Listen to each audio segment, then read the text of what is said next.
Hi అండి, welcome back to my channel. ఈరోజు గంగమేల్ కూర పప్పు ఎలా చేస్తారో చూపిస్తాను. ముందుగా గంగమేల్ కూర మంచిగా వాష్ చేసి పక్కన పెట్టుకోవాలి. పప్పు ఉడికించి పక్కన పెట్టుకున్నాను.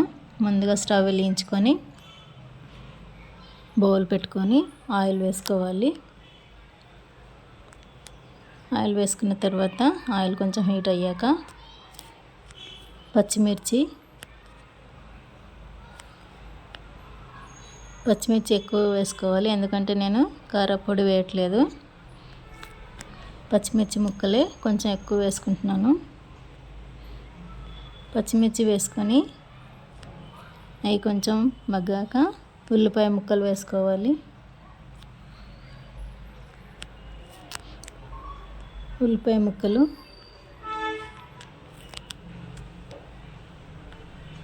తర్వాత కచ్చాపచ్చగా దంచుకున్న వెల్లుల్లి, జీలకర్ర,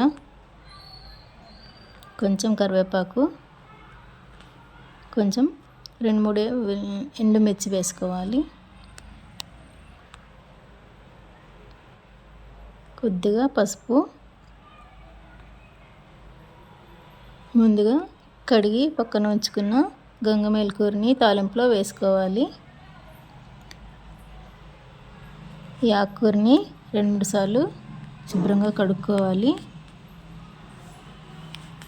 ఆకుకూరని తాలింపులో వేసిన తర్వాత కొంచెంసేపు మగ్గనివ్వాలి.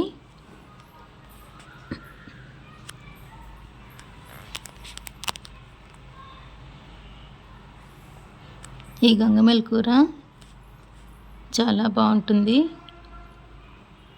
సమ్మర్లో అయితే చాలా కూల్గా ఉంటుంది బాడీ. కొంచెం మగ్గాక ముందుగా ఉడికించుకొని పెట్టుకున్న పప్పుని తాలింపులో వేసుకోవాలి.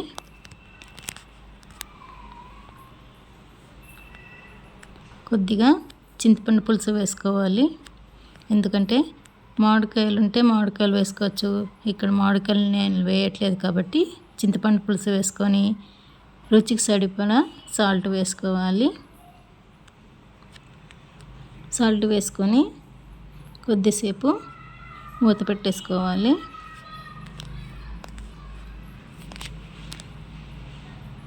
తర్వాత చివరిగా కొత్తిమీర వేసుకోవాలి. అంతేనండి. ఈ వీడియో కనుక మీకు నచ్చినట్టయితే ప్లీజ్ సబ్స్క్రైబ్ చేయండి, అలాగే లైక్ చేసి షేర్ చేయండి. ఓకే అండి, బాయ్.